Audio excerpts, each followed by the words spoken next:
கர்த்தருடைய நாமம் மகிமைப்படுவதாக. இந்த காலை வேளையில் இந்த நேரலை வாயிலாக உங்களை சந்திப்பது நான் மிகவும் மகிழ்ச்சி அடைகிறேன். இன்றைக்கு நாம் பார்க்க போகிற ஒரு வார்த்தை, நாம் தொடர்ந்து 3 நாட்களாய் நாம் ஜெபத்தை நோக்கமாய் வைத்து நாம் சென்று கொண்டிருக்கிறோம். எனவே இன்றைக்கு நாம் பார்க்க போகிற ஒரு வார்த்தை இப்படியாக இருக்கிறது.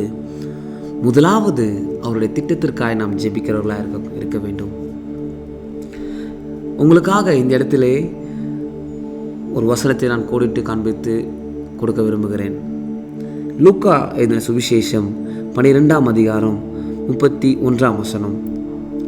ஆங்கிலத்திலே வேதாகமத்தின் மற்றொரு பதிப்பு இப்படியாக எழுதப்பட்டிருக்கிறது. நீங்கள் அவருடைய திட்டத்தை முதன்மை ஆக்குவீர்கள் என்றால் இந்த உலகத்தில் உள்ள எல்லா ஆசீர்வாதங்களும் உங்களுக்கு கூட கொடுக்கப்படும். எனக்கு அருமையான தேவஜனமே, ஆண்டவருடைய திட்டம் என்பது என்ன?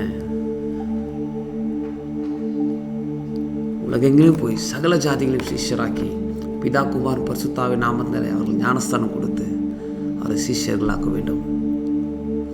இந்த உலகமே ஆண்டவருடைய திட்டமாய் காணப்படுகிறது. 3 விஷயங்களை நான் உங்களோடு கூட பதிவு செய்ய விரும்புகிறேன். அதற்கு முன்பதாக ஒரு காரியத்தை உங்களிடத்தில் நான் சொல்ல விரும்புகிறேன். என்னவென்றால், நம்மளுடைய ஜெபத்தை ஆண்டவருடைய திட்டத்தோடு கூட, நம்மளுடைய ஜெபத்தை ஆண்டவருடைய சித்தத்தோடு கூட, நம்முடைய ஜெபத்தை ஆண்டவருடைய செயல்பாடுகளோடு கூட ஒரு சேர்த்து நாம் ஜெபிப்போம் என்றால், வசனத்தில் சொன்ன பிரகாரமாய் முதலாவது நீங்கள் அவருடைய திட்டத்தை முதன்மையாக்குங்கள். இந்த உலகத்தில் இருக்கிற ஆசீர்வாதங்கள் எல்லாம் உங்களுக்கு கூட கொடுக்கப்படும்.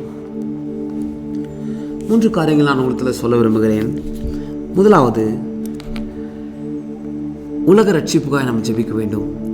எனக்கு அருமையான தேவஜனமே, கிறிஸ்தவர்களாக இருக்கிற நாம் இந்த உலகத்திற்காய் ஜெபிப்பது நம்முடைய முதன்மை கடமையாக இருக்கிறது. இந்த உலகத்திலே அநேக இடர்கள் ஏற்படுகிறது. நிலச்சரிவுகள், சுனாமிகள், அநேக கலவரங்கள், மத கலவரங்கள். என்னதான் நடந்தாலும் இந்த உலகத்திற்காய் ஜெபிப்பது நம்மளுடைய கடமையாக இருக்கிறது. ஏனென்றால் இது தேவனுடைய திட்டம். இரண்டாவதாக, இந்த உலகத்தில் இருக்கிற தலைவர்களுக்காக நாம் ஜெபிக்க வேண்டும். இந்த உலகத்தில் இருக்கிற தலைவர்கள் இந்த உலகத்தை சீரும் சிறப்புமாக, எந்த ஒரு குறைவின்றி அமைதியோடு இந்த உலகத்தை ஆளும்படி நாம் ஜெபிக்க வேண்டும். மூன்றாவது, பரலோக காரியத்தில் முக்கியத்துவம் செலுத்துவர்களாய் நாம் காணப்பட வேண்டும். பரலோக காரியம் என்ன? பரலோக காரியம் என்பது தேவனுடைய சபையை குறிக்கிறது. தேவனுடைய சபையின் காரியம் என்ன? ஆண்டவருடைய ஊழியம் விஸ்தாரப்படுகிறதற்காய், அனுதினமும் சபைகளில் அநேக ஆத்துமாக்கள் வந்து சேர்க்கப்படுகிறதற்காய் நாம் ஜெபிக்க வேண்டும்.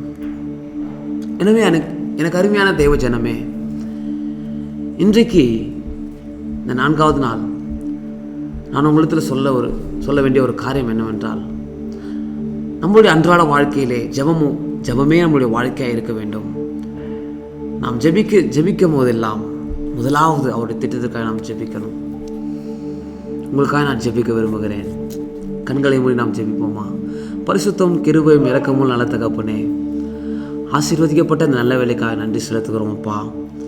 ஆண்டவரே, எங்களுடைய ஜெப வாழ்க்கையில், எங்களுடைய அன்றாட ஜெப வாழ்க்கையில் நாங்கள் உம்முடைய திட்டத்தை நாங்கள் அனுதினமும் கொண்டு செல்லுகிற ஒரு பாத்திரமாய் எங்களை பயன்படுத்துவீராக.